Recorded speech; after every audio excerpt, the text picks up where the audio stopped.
अभी रिसेंटली मेरी एक व्यूअर ने कमेंट किया था कि वो बच्चों को ट्यूशन पढ़ाती हैं, लेकिन क्या होता है ना कि बच्चों को जैसे उन्होंने आज कोई लेसन पढ़ाया, कुछ याद करवाया, तो आज तो उनको याद रहेगा, लेकिन बच्चे अगले दिन ना सब कुछ भूल जाते हैं। और ऐसा उनके साथ नहीं होता, बहुत लोगों के साथ में होता है। तो जिन्होंने भी ये कमेंट किया था, आपके कमेंट के ऊपर मेरी ये पूरी वीडियो है।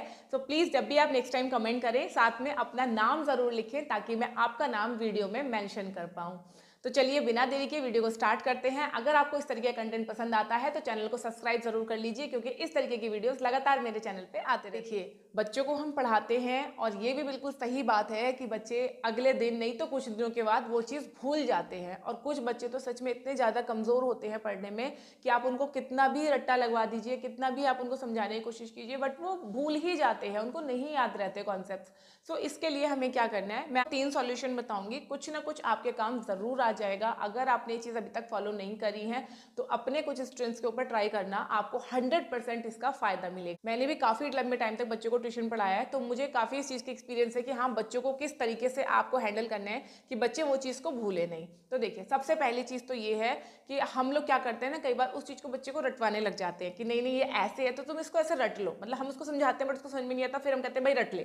ठीक है, तो रटा के ना बच्चे को आप 1-2 घंटे के लिए तो याद करा सकते हो, अगले दिन वो बच्चा उस चीज को भूल जाता है। और कैसे भी करके अगर आप अगले दिन भी उसको रटवा दोगे, या सोचोगे कि चलो एग्जाम से एक दिन पहले रटवा देती हूँ, फिर तो अगले दिन एग्जाम में लिख के आई जाए, फिर जो होगा देखा जाएगा। बट पता है क्या होता है, जैसे ही बच्चा एग्जामिनेशन हॉल में जाता है, वहां का जो प्रेशर होता है ना, जो एटमोस्फेयर होता है, उसको देख के तो जो उसको याद भी हो रहा होता है ना, वो भी वो भूल जाता है। तो रटा हुआ उसको याद रहेगा, ये तो पॉसिबल ही नहीं है। तो कभी भी बच्चे को कोई भी चीज रटवाने की कोशिश ना करें, चाहे वो आपका कोई सा भी सब्जेक्ट हो, चाहे आप इंग्लिश पढ़ा रहे हैं, मैथ्स पढ़ा रहे हैं, हिंदी पढ़ा रहे हैं, साइंस पढ़ा रहे हैं, कुछ भी है, उसको रटवाने की कोशिश बिल्कुल मत करें। ठीक है, करना क्या है, आपको उस बच्चे को उस चीज के, पर्टिकुलर चीज के कॉन्सेप्ट्स क्लियर करने हैं। जैसे कि मान लीजिए मैं इंग्लिश की अगर बात करती हूँ, तो जैसे एक्टिव पैसिव है, ठीक है, तो एक्टिव पैसिव को जैसे आप पढ़ा रहे हैं, लेकिन बच्चे को समझ ही नहीं आ रहा है, वो बार बार गलत कन्वर्जन कर रहा है, उसको नहीं समझ में आ रहा है एक्टिव से पैसिव, पैसिव से एक्टिव कैसे करना है। तो आपको क्या करना है, आपकी जो भी रीजनल लैंग्वेज है जिसमें बच्चा सबसे आसानी से समझता है,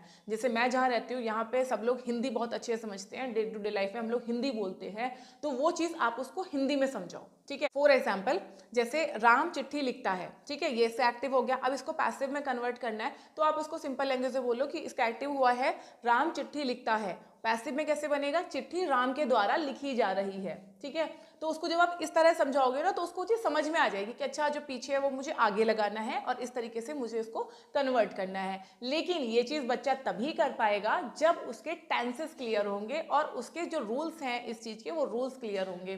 तो सबसे पहले आप उसके जो किसी भी टॉपिक के, ये मैंने सिर्फ एग्जाम्पल दिया है, उसके कॉन्सेप्ट्स को क्लियर करो, उसके जो बेसिक रूल्स हैं वो आप क्लियर करो। बच्चों को एक्टिव पैसिव अगर आप पढ़ाने बैठ रहे हैं तो प्लीज मेक श्योर कि जो टेंसेज हैं या जो एक्टिव पैसिव के रूल्स हैं वो बच्चे को बिल्कुल क्लियर हों, पहले आप उनको वो पढ़ाओ। अब आप कहोगे उसको तो वही याद नहीं होते, अब हम क्या करें।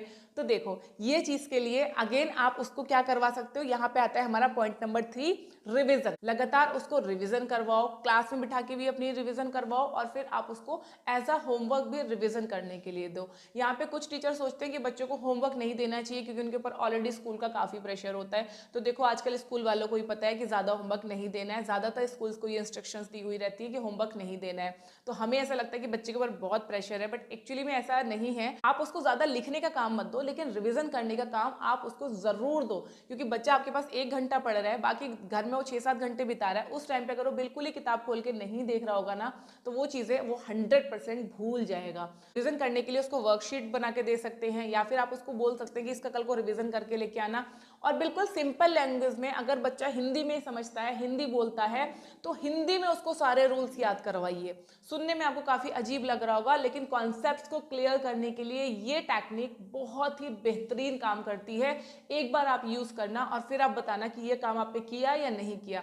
मैंने अपने बच्चों को सारी चीजें ऐसे ही सिखाई है, चाहे वो एक्टिव पैसिव हो, डायरेक्ट इनडायरेक्ट हो, या मैथ्स का कोई कॉन्सेप्ट हो। अगर मैथ का भी कोई कॉन्सेप्ट है ना, तो उसको भी आप अपने डे टू डे लाइफ से जोड़ के सिंपल लैंग्वेज में अगर आप उसको सिखाएंगे तो उसको समझ में ज़रूर आ जाएगा। जैसे कि एक टॉपिक हमारे मैथ्स में आता है इंटरेस्ट का, ठीक है, तो इंटरेस्ट में भी यही चीज़ है। आप उसको नॉर्मल अपने डे टू डे लाइफ के एग्जाम्पल के थ्रू आप उसको बता सकते हैं कि मैंने 10 रुपए का पेन लिया, इस पर एज अ इंटरेस्ट मैंने आपसे बोला कि जितने दिन आप रखोगे उतने दिन आपको 1 रुपया देना पड़ेगा, तो ये आपका इंटरेस्ट हुआ। तो उससे बच्चा बहुत ईजिली कैलकुलेट करना सीख जाता है, कॉन्सेप्ट उसके क्लियर हो जाते हैं। तो इस तरीके से डे टू डे लाइफ के एग्जाम्पल देके उसकी सिंपल लैंग्वेज में उसको एग्जाम्पल के साथ समझा के जब आप उसके कॉन्सेप्ट्स को क्लियर कर लोगे ना, उसके दिमाग में चीज़ बैठ जाएगी कि हाँ ये चीज़ ऐसे होता है, तो वो कभी भी नहीं भूलेगा कि आपने उसको क्या पढ़ाया है। फिर आपको उसको रटवाने की ज़रूरत नहीं पड़ेगी। एक बार अगर कॉन्सेप्ट्स क्लियर हो गए तो फिर वो लाइफ टाइम वो चीज़ें नहीं भूलेगा। आपको एग्जाम से पहले भी उसको रटवाने की ज़रूरत नहीं पड़ेगी। ये चीज़ आप ज़रूर ट्राई करना, आपको ज़रूर फायदा होगा। अब बात आती है कि क्वेश्चन आंसर्स हम कैसे याद करवाएं। मैथ की या इंग्लिश ग्रामर की तो समझ में आ गई, लेकिन क्वेश्चन आंसर पे अगर आते हैं तो वो कैसे क्लियर किए जाएं, तो उसका भी बहुत सिंपल तरीका है कि अगेन क्वेश्चन आंसर याद करवाने से पहले आप उसको चैप्टर रीडिंग करवाओ। 2-3 बार एक चैप्टर को रीड करवाओ और उसको पूरा हिंदी में आराम से आप समझा दो। हिंदी से मेरा मतलब है कि जो लैंग्वेज बच्चा इजीली समझता हो। बच्चा इंग्लिश समझता है तो इंग्लिश में उसको पूरा उस स्टोरी को उसको याद करवा दो।